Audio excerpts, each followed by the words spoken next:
সকল ইউটিউব বন্ধুদের জানাই শারদীয়া শুভেচ্ছা ও প্রীতি আন্তরিক ভালোবাসা। 1432 সাল 2025 সন 9 করে আজ মায়ের দশমী রাত দর্শন করার জন্য আমি তোমাদের সঙ্গে নিয়ে চলে এলাম এই ক্যামেরার মাধ্যমে মাকে দর্শন করার জন্য।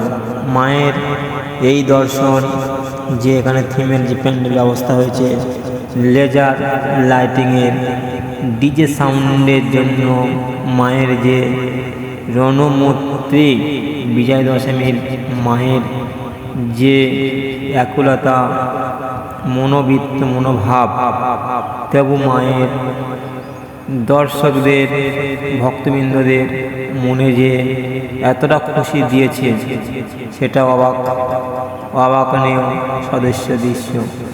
আর বন্ধুরা, তোমরা এই দৃশ্য না দেখলে বুঝতে পারবে না যে মায়ের আজ দশমী রাতে দর্শক।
मेरे जीते जी बाद मरने के मेरे हर एक कल हर एक लम्हे में तू लिख दे मेरा उसे, हर कहानी में सारे किस्सों में दिल की दुनिया के सच्चे रिश्तों में जिंदगानी के